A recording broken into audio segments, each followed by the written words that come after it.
Welcome back to It Resolves, where we play a new deck every single day. Today's deck is 4-Color Treasure. Welcome back, everybody, to another standard gameplay video. I hope you guys are doing exceptionally well today. Hopefully getting over that midweek hump. I know it's always a bit rough. Tried to pre-record a little bit because I know we've missed a couple days here and there. I do apologize for that. It's just been a busy time, unfortunately. It's nothing like I'm getting burnt out or anything. It's literally just I haven't had time. So hoping to avoid that in the near future. But just in case we do miss a day, just be aware. It's not because I want to or anything like it. It's literally just because I've run out of time. But all that to say, we are kind of revisiting a deck here. So this is a 4-color treasure deck, mostly 3-color, but we'll talk about that as we go through. And this is actually reminiscent of a deck that we put together. This was our very first deck during Streets of New Capenna. Now, not this exact list. I do still have that exact list, but it certainly does kind of arc back to a lot of the same principles, which is all based upon getting a lot of treasure, hopefully capitalizing on that treasure, and then giving yourself some outs to win. So we'll kind of talk about that as we go through, but this obviously does utilize a little bit of blue for the make disappear. So kind of the elephant in the room, getting this out of the way now. This does run a counterspell, which is kind of nice. And if you think about it, it actually makes quite a lot of sense because we have Goldspan Dragon, and that does double up the mana that's produced from the treasure tokens, which is obviously really important for the deck, but it also gives you outs to be able to play a make disappear when you're probably the opponent really isn't expecting it. And so I do think it's actually quite interesting for that reason. So I'm kind of curious. I've only tested this once. We did win, but I didn't actually get to test that out. So I'm kind of curious. But a lot of the usual suspects for treasure, of course. We do have Zeatora sitting at the top end, as well as, of course, the Goldspan Dragon. Just really powerful outs and obviously win conditions. So really, really strong. We do actually have the partners here, which is kind of an interesting one. I don't know. It doesn't feel like it fits the theme, but I do actually really like this. I should also mention we pulled this deck from MTG Arena Zone, for the record. So I'm kind of curious to see how this one goes. Asika's Chariot, just naturally one of the best cards in the game. It can double up our treasure tokens. It can also just, progress our board a little bit. Interestingly, one of the cards we don't have in the deck is Fable of the Mirror Breaker, but I think Asika's Chariot is just so good, even without it. So we'll see how that goes. We do have Professional Facebreaker, which obviously you can sacrifice tokens or treasures to actually basically draw a card for the turn. Kind of an interesting one. Obviously, it works off of dealing damage to the opponent, which thankfully we've got a lot of options to do that. Riveteer's Charm, one of my favorite in the charm cycle. I think it's a very efficient one. I think this and maybe the Obscura Charm are really up there for me. Riveteer's Charm does quite a bit for us. It also, again, gives us that ever important exile effect. We can exile a graveyard. That's something that you have to, in my opinion, you have to have some kind of out for that in today's standard environment, and so it's actually really nice to have that. Shatter Skull Smashing, of course, just to smooth out lands and give us some removal. Ranger class is in here for a lot of reasons. Most importantly, though, if we can get it to that level 3, we can start capitalizing on the treasure tokens by playing creatures from the top of our deck. So this really kind of negates the need to draw quite as many cards. Not 100%, but it definitely helps out because it still lets us churn through the deck and get somewhere. So very, very good. Prosperous Innkeeper, one of the cards I mentioned in the latest podcast episode, is one of the cards I hate to see rotating out of standard soon, but obviously just a great card for this one. Gives us a little bit of life gain, some treasure, everything you want. The Brazen Outlaw does allow us to ideally create more treasure tokens, but then of course use those treasure tokens to get one of our big game-ending spells, either Zeatora or Goldspan Dragon, because obviously we can pull dragons with it. So very hopeful that we can actually make that work. Generally it doesn't. This is more just a treasure generator until it dies, but it is a very powerful card for that reason. And then in the 1-drop slot here, we have Goldhound, which can get in there for a little bit, and then just Jaspera Sentinel as well. So pretty straightforward list, but a really interesting one. And I do think it's kind of a cool take with that make disappear. So I'm actually really excited to try this one. I'm hoping we can get some wins with it, maybe show off a little bit of what it can do. When we tested the treasure token we built, we did, if I'm not mistaken, go undefeated with it. Now, obviously, that was when the new set first came out. So this is a huge step away from that. We're just trying this to see how it goes. So let's have some fun, guys. Let's enjoy this one. Let's see if we can get some wins. All right, guys, and here we are for game number 1. A bit of a rough start, I would suggest. We really don't have anything until we get the Face Breaker out. The Make Disappear is a bit of a bad start as well, just given that we don't have the mana to cast it. So I think, despite really enjoying the Face Breaker, I think I do kind of throw this back. I don't love this, but we are going to keep it. It's a little bit tricky, but everything is basically playable. So I think we kind of go for it here. We can throw this out turn 1. We've got the Innkeeper turn 2, and then of course Make Disappear, and then Goldspan later on. So I think this is good enough that it's probably worth keeping. We'll go ahead and throw this out. We'll see if maybe they have a response. I'm thinking for 1 black they probably don't have a ton, but hey, maybe. Okay. Wow, interesting that they actually went for that. That was kind of a bold move. I don't know that I would have downed a Nighthawk Scavenger for that, but hey, fine by me. Interesting. Okay. Well, we really don't have a lot of great options. We are going to play the land out and just attack. Kind of a bad start, obviously. We'd really want just a red source. I think that would be ideal. I will just kind of actively counter this because I do think we just kind of need to keep pressure off the board until we can get something of our own down. So I think that that's pretty important for us. Yeah, I mean, we're gonna unfortunately have to sack our treasure to play it. I don't love that, but we kind of need to because we do need a token, or excuse me, a treasure generator so we can actually get somewhere. Kind of a bad start. I hate that. But, you know, it is what it is. Can't be too upset. There is like all the off-color lands, all the blue lands. And unfortunately, we really can't attack because if we do, obviously they just kind of get to hit us. So here we are. Yeah, not looking so hot, to be honest. And that's really not good against, or excuse me, that's very good against the Magda here. And they're just gonna pass. Interesting. All right. It's a red land, so I think we take it. We can attack here just to get the treasure, as much as I don't love that. And then potentially actually play the Ziatora. Okay, they're gonna just take it. That's fascinating. So let's go ahead and play the Ziatora. Here's the reason. Generally, of course, decks like this are going to focus heavily. I'm actually not going to do that. Pretty heavily on Vanishing Verse. This is obviously a lot harder to deal with than Goldspan Dragon in that capacity, so I actually think the Ziatora makes more sense. I don't want to sacrifice anything here. There's nothing that, like... I like all the cards we have on the field, so I'm not going to sacrifice just to deal some extra damage or get some treasure tokens. I think we can maybe push that off until later. So that's great, though. Let's go ahead and do this. Fantastic. Let's attack here and here. We'll kind of leave these.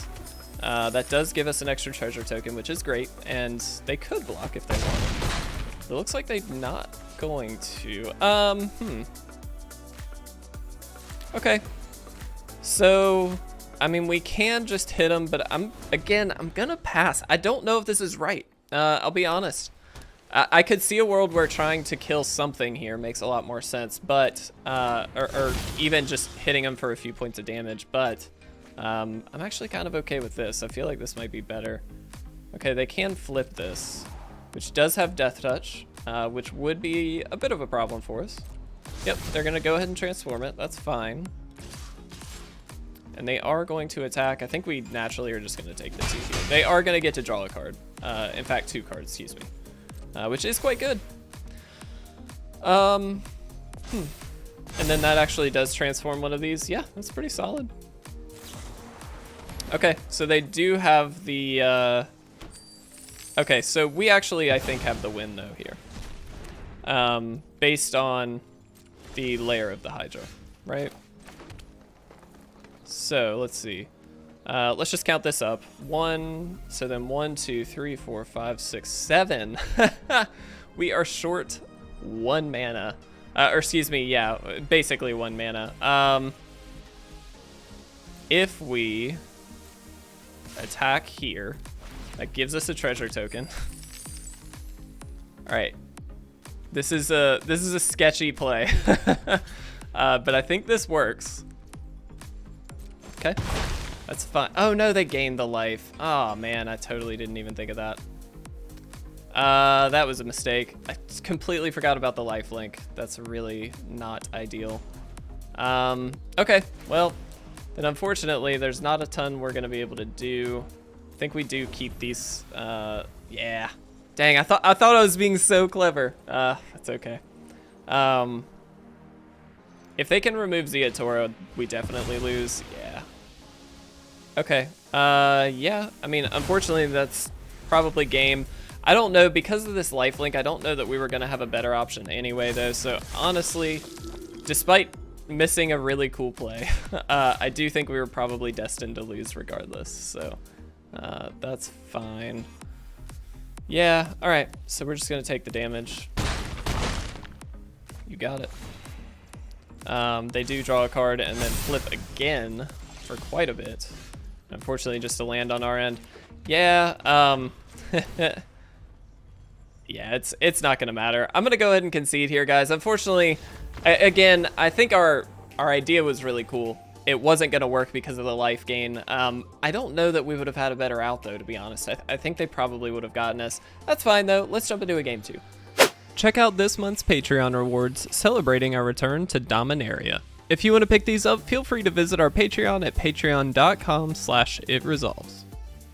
Alright guys, here we are for game 2, and honestly, this start seems a lot stronger. We do have some plays and some things to ramp into, crucially. I think we're going to lead with this because I'd actually like that red source to be available for the partners here. So I think this is definitely the better option. We can actually get to, yeah, Prosperous Innkeeper next turn, and then we've got them coming down. Looks like it's going to be the enchantments list, which is certainly an annoying one and something that really don't love to see. In Search of Greatness is an interesting include. I haven't seen that. All right, let's get this down. It's gonna give us that treasure token. I think we are actually, let's see. Yeah, let's do this. We're gonna ramp a little bit. We're gonna throw the Gold Hound out. I think I'd rather do this. We actually get some life out of the deal. I'm gonna leave that though. I kind of want that treasure token just in case. So yeah, I mean, I think this is pretty reasonable. We've got quite a bit of ramp going, and it looks like they're just gonna drop this. Yeah. I said green-white ramp, but obviously that's not going to be the case. I'm kind of curious here.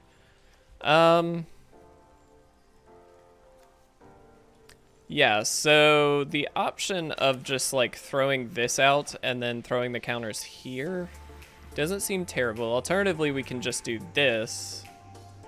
But I think I'm going to go this route. We'll auto-pay here. We're going to tap you.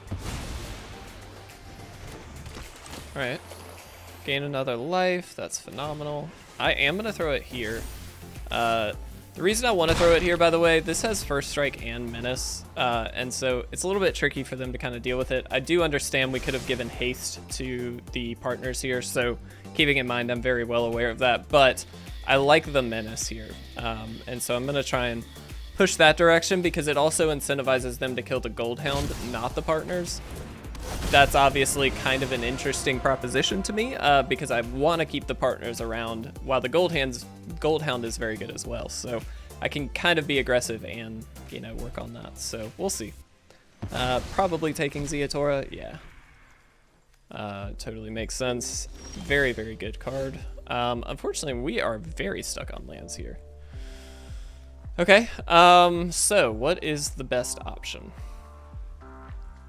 I mean, we can sack the Gold Hound. Unfortunately, I don't love doing that, but we could sack it just to get the Asika's Chariot going so we can kind of further our game plan here. Ugh. I don't love that. Alternatively, I'm just going to do this. We're just going to keep going with these. It's not amazing, but it's a play. It also does gain us some life, which is kind of nice. I'll play the other one. Why not? Actually, let's do this. We're not gonna attack or do anything really with them, so that seems fine. All right. I mean, it's not great, but Yeah. Oh, it is another target creature you control also. That's important to note. I did not realize that. All right, that's fine. Let's attack in. It's pretty aggressive play. Difficult for them to really block a lot as well, so that's actually kind of nice. And now we are threatening lethal next turn, so we'll see. We will see. Nice. Asika is so sick. Again, one of the cards I mentioned as really going to be missing after rotation is the Prismatic Bridge. I think this card slash deck, because it really is just a build around, is so sick. Okay, so they are going to kill the partners. Perfectly reasonable. Ideally, a land here would be really awesome. Really, any untapped land would be great. That is not an untapped land. Yeah, I mean, we can still do this. Let's see. So we would have to. All right, yeah. We kind of need to do something here. Let's tap you. The other question is, which other creature do we tap? I think it's actually the other Sentinel, because this they have to double block, so we'd have to be able to kill the Valky. So I think that makes the most sense. Despite the Sentinel being a better card and one that obviously doesn't die to the double block, I think that's more important. Okay. I mean, pretty straightforward. If they wanna block the Goldhound, that's fine. They've got 3 cards left in hand. They've got 1 bridge on the field without it being a bridge. They had it with the Asika. That's interesting. Okay. All right.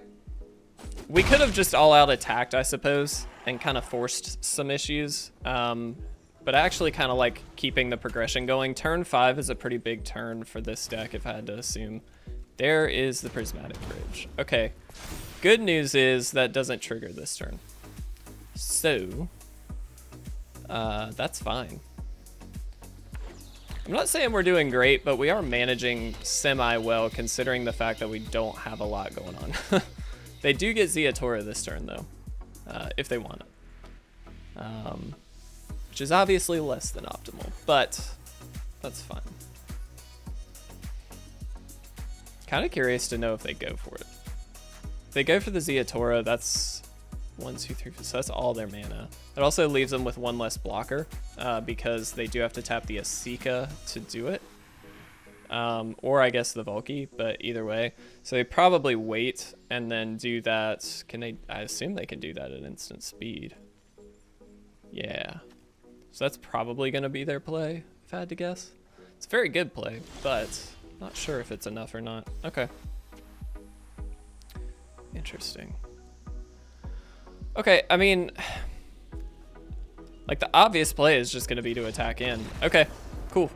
I was just making sure, but hey, they got us, or we got them, excuse me. That was awesome. We did it. Fantastic. Let's jump into a game 3, guys. Let's see. We got time for 1 more, I think. Let's do it. All right, guys, here we are for our 3rd game. Again, probably going to be the last, but this is a pretty reasonable start. This gives us a lot of early game options. I am going to lead with the Lair of the Hydra, so it does come into play untapped. We can go Innkeeper or Outlaw, depending on what the opponent's doing. And I think it's going to be Innkeeper. This does seem like a matchup if they're leading with a Goldhound where life gain could be pretty important. Naturally, I'm sure they have ways to deal with this, but for them to progress their board, they're not going to be able to do both. And so this gives us a little bit more in the way of life gain options, which I like. Actually really like that as well. So we could... we do quite a bit this turn, actually, and I think I'm going to. Let's go ahead and get another treasure token, gain another life. I like that. So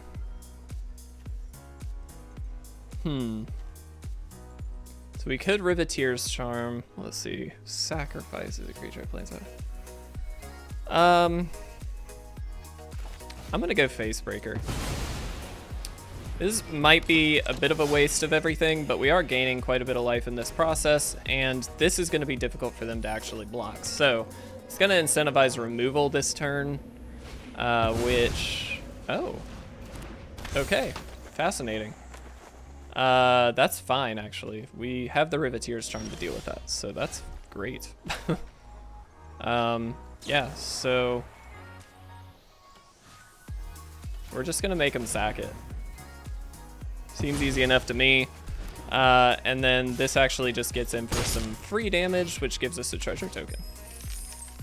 Excellent. I mean, again, lands continue to seem to be a bit of an issue with this list, but we're a treasure deck, you know what I mean? So it's one of those things where it's like, okay, but it's kind of okay if that's the case, because you just get to rebuild for the most part off of the treasure, and so I'm kind of feeling okay about it. We'll see how things go, but not loving the Morbid Opportunist number 2, just because they do get to draw cards off of that, but that's fine.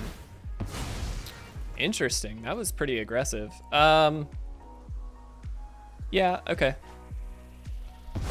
That was pretty aggressive to get rid of Callan. Callan? I don't know.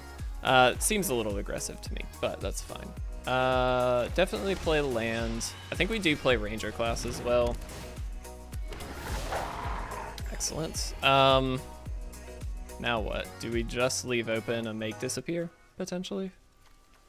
Do we play Magda? Or do we just level up? We got all kinds of options. I'm gonna do this. I don't know that this Make Disappear is really gonna find an easy target to hit, solely because this seems like a deck where they're not necessarily trying to play big stuff, they're trying to play a lot of little stuff. And so, with that in mind, Make Disappear gets a little bit worse naturally. However, if we can get we can casualty and make it harder for them, but I think at the moment we just kind of need to progress the board. The only downside is if they have like a meat hook, they could hit for 2 here and just sweep us, which would be literal terrible. But looks like that's not the case, so that's great. All right, we're gonna do this.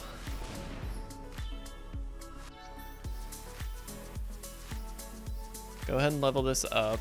That just allows us to attack with the Outlaw pretty freely. I mean, obviously they could have removal, but there's not a lot we can do about that. So I'm gonna play the game as we, or stick with the game plan that we're intending to stick with and see if it works out. We do have a Zeatora to get to, which will be phenomenal if we can. That could happen next turn, depending on how this turn goes.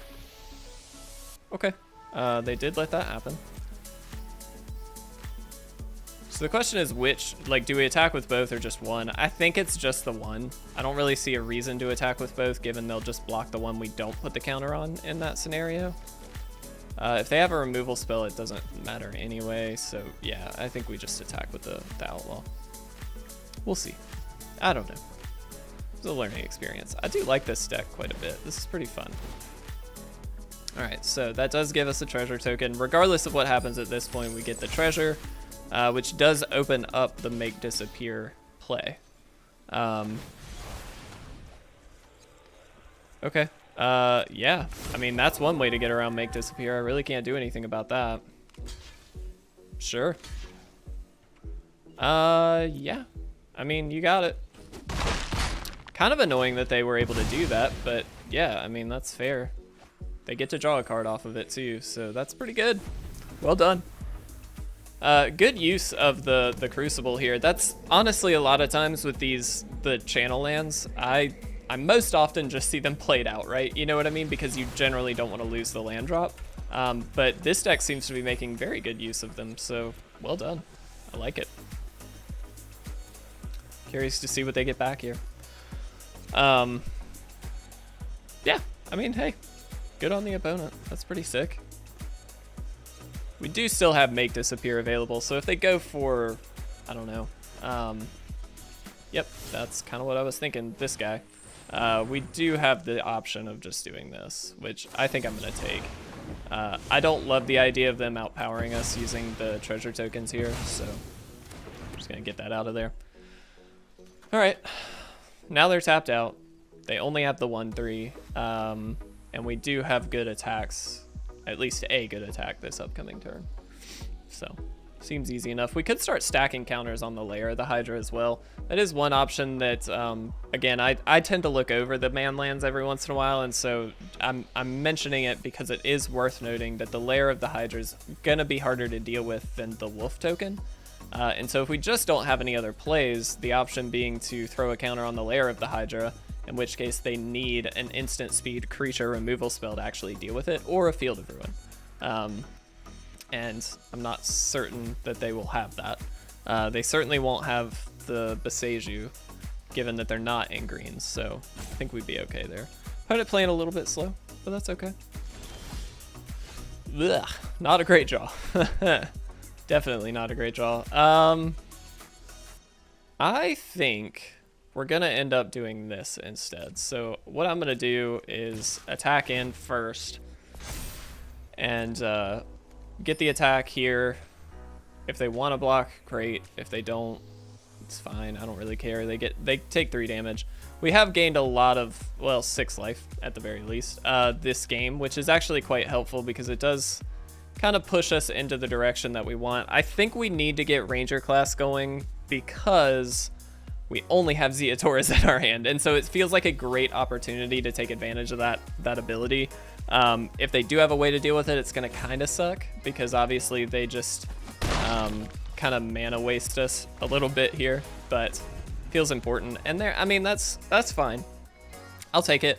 But again, thinking about it in the next turn, we know we have a land drop on top. If there is a creature on top, we might be able to play it because we have drawn the Zeatoras. So, you know, there's some options here. In worst case scenario, we just make a 3/3 lair of the Hydra. And now we know it can attack in with the wolf token, and we're much well set up. So I feel like this is just kind of a battle of attrition at the moment. We're doing okay.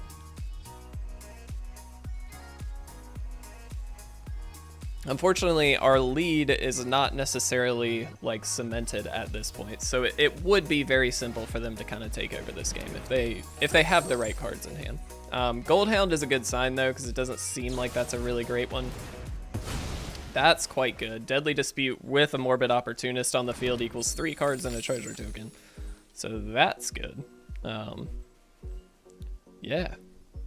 It is a good sign, though, that they're digging. So one thing to note, of course, in these kinds of positions, you just want to end the game as quickly as you can. If the opponent's digging, it's a good sign because obviously they don't have a lot in their hand. However, obviously if they do have time to dig and play follow-up stuff, we're not in a great position. And here we are seeing them build quite a board presence. I don't know why that was so difficult to say, because now they get to do this, that triggers this. Obviously it's already been triggered this turn, but the idea is they can kind of keep that going. So little rough for sure. Let's go second black, I think. Maybe second red would have been better for that, but yeah, okay. We are going to lair for 3. And again, this is just going to be trickier for them to deal with, so I feel like putting the counter there does make quite a bit of sense, and they actually can't kill it based on that. So they could kill the wolf, they couldn't kill the lair. So if we attack with both, which I do think is a pretty clear play at this point. You do have 1 mana available, but I'm assuming that's nothing. I'm not really considering that as a worry at this point. Worth noting, if I'm not mistaken, this does keep the counters after it becomes not a land, but again, we'll see. If it does, this whole scenario makes a lot more sense. Otherwise, it sucks, but we'll see. All right, I am gonna throw it on the lair. Test out the theory, why not?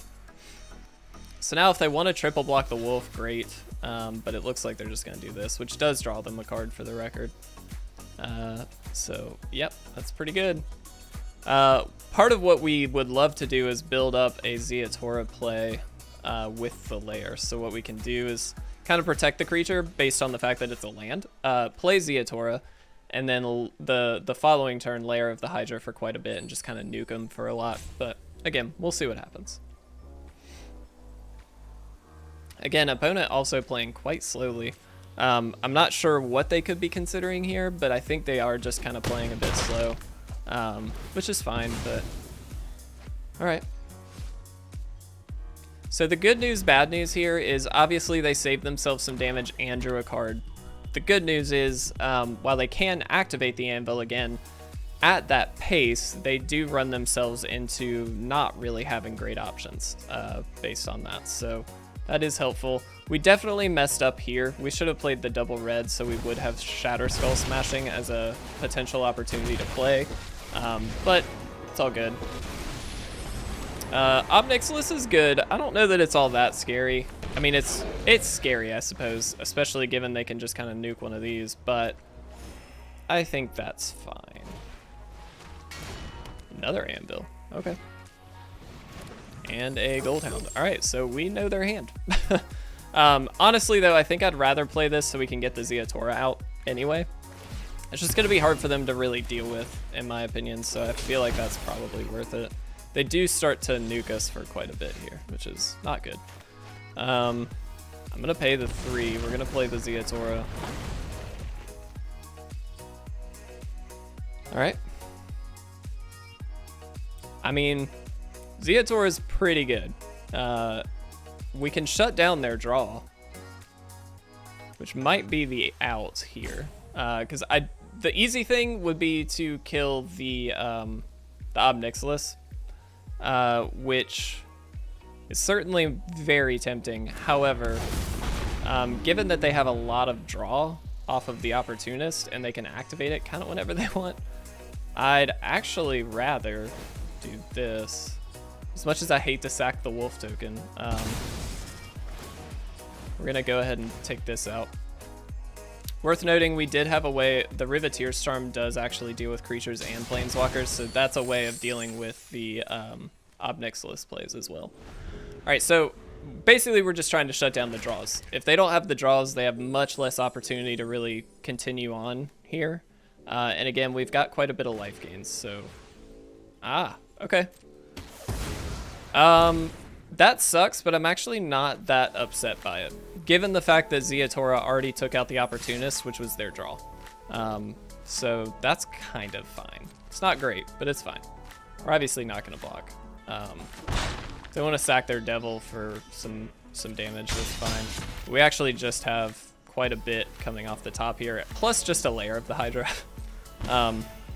Which, as it turns out, is a pretty reasonable way to win the game if you can get it. So we've got quite a bit of mana here to do some awesome stuff. Sure, that's fine. Resolve all. They're pinging for quite a bit. All right. Oh, not a creature. Interesting. Okay, so we actually have some options with the Riveteer's Charm, which is kind of interesting.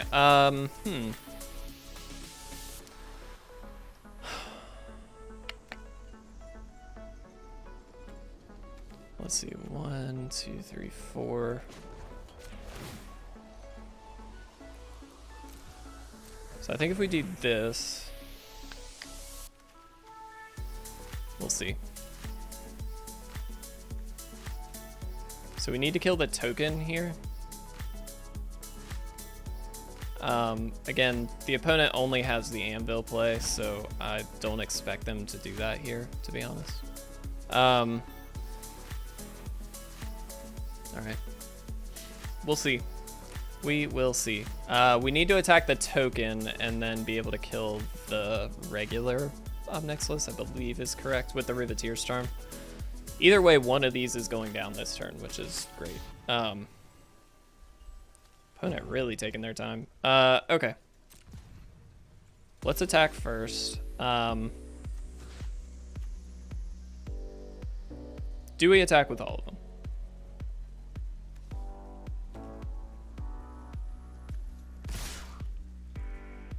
I don't love this, but we're going to. Let's put a counter here.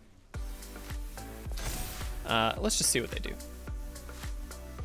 Kind of hoping they just don't do anything, but I assume they will. Yeah, that's fine. All right.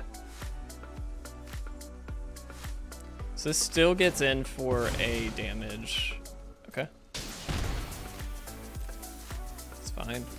We get rid of one of those. That's good. We lose our Innkeeper, and then we do this here. So they have to sacrifice one of these. We're kind of just chipping away at them is like the goal here. All right, they get rid of the token. That's fine. So now this is down to 2, but now we've got a Prosperous Innkeeper at 2, which was the reason why I attacked with both Prosperous Innkeepers. We also just kind of wanted to, you know, throw some damage their way. They are going to attack him for quite a bit here. Thankfully, if they don't kill the Innkeeper, we have the Asika's Chariot, which is going to come down and gain quite a bit of life, so that's actually kind of nice. This is a tricky one. Not positive we'll be able to win this, but I do still really love our deck. I think this has been a really fun one. I wish the opponent here was playing just a bit faster. I feel like they were definitely on the slower end, because maybe we could have gotten a 4th game in, but that's okay. All right, there's the Asika's Chariot. Man, that Shatter Skull smashing would be great. They're good gaming us already. They probably have it, but still. All right, gonna gain some life. Phenomenal. Can we do anything? We can attack them, which they would just block and then sacrifice. Yeah, I mean, I think they just have it, but that's fine. We'll pass and let them kill us. That was still a really interesting game. I was really just hoping we could, if we didn't draw the second Ziatora, and instead kind of just drew anything, whether it be a land or just a playable card, I feel like we would have been in a much more reasonable place. Not necessarily we would have won. I'm not going to claim that by any means. However, I do think we would have been at least able to do something productive for the board, and instead we kind of didn't have that opportunity. Now, thankfully, we did have Lair of the Hydra. Like, we had other things to do, but I feel like that wasn't quite what we were looking to do at that point. We really wanted to commit more, and unfortunately, we just didn't get there. So, fair enough. We're gonna we're just gonna do that. They definitely have us here. They could sack and then sack again and then hit us with Obnixilis. So no reason to prolong that. Let's go ahead and wrap this one up. All right, guys, so how do we feel about 4-color treasure? In all, I don't think it's as efficient. There were also, okay, because I'm sure some of you guys are already thinking this, and so I'm gonna go ahead and address this now. Why wasn't things, Fable of the Mirror Breaker seems like a very obvious choice for a deck like this, and it was not included. Now again, I want to stress, I took this deck from MTG Arena Zone as is. I wanted to see how it worked as is. I did not make any changes. There were certainly changes I would make. I think, given some of those changes, it would certainly be more consistent. In particular, I think Fable of the Mirror Breaker seems like a no-brainer include. It does everything you want, spits out a token, which you can copy with Asika's Chariot. It gives you treasure tokens when you attack with it, and it digs you further into the deck. All of which is exactly the kind of thing you want to be able to do, and you can copy, of course, on the reflection side, some of your other creatures. It just seems like a no-brainer. I don't know why that wasn't included, personally, but I wanted to try it as is because it was on the list, and I thought it was interesting. I like the idea of the make casualty. Generally speaking, or the counter spell. Generally speaking, I don't think you need it, especially on the best of one ladder.